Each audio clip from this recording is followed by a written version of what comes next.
Okay, this will be the 5th tank of fuel I've run through this Magnum XL52 RFS engine. I have changed the glow plug to a known 4-stroke plug. The one that was in it looked a little short to me. It was of unknown origin. I've put a 12.6 APC propeller on here instead of the wood zinger I had before. And in the subsequent runs that I've had prior to this one, I think I've got the the idle dialed in a bit more. I've got to get this run in because it looks like storms are rolling in here, so let's fire it up.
Okay, this is one sweet running little engine here. I think the break-in is well underway. This being the 6th time I've ran it. I ran it twice with this tank. I've got it leaned out, fairly good now. That's why it's really kind of sipping the fuel. I think I've got the idle dialed in pretty good. It's pretty warm now. I think all the world and all the difference in the world was made in changing out the plug that was in there. I think the plug that was in that thing may have been a 2-stroke plug. This one's a little bit longer. It's definitely a 4-stroke plug. Seems to make all the difference in the world in the idle and the transition. It's a lot smoother. Of course, that also helps that it's been breaking in, being broke in. The 5th or 6th tank too, but compression's coming up on it. This is just a really sweet little engine.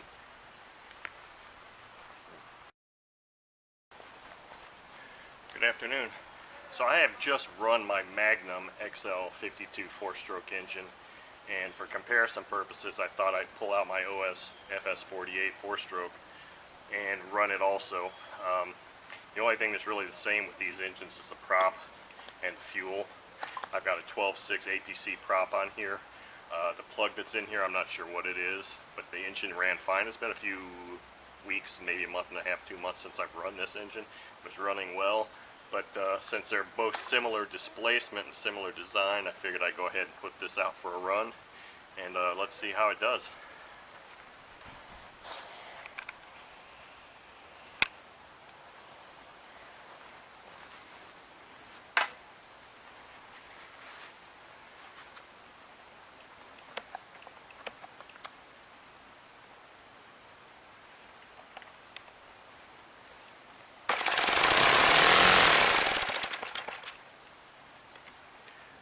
Backwards.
Okay, a shower's rolling in here, so I'm going to have to cut this short.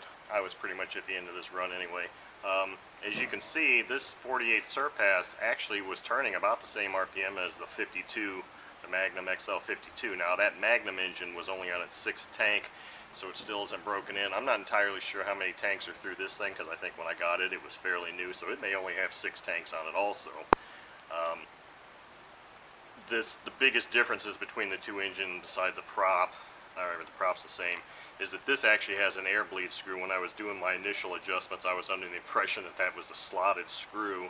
So I'm sitting there trying to turn it with a slotted screwdriver and nothing was happening, so I had to go get a socket. It seemed a little rougher on the low end, on the idle, but it still held it, and it had good transition.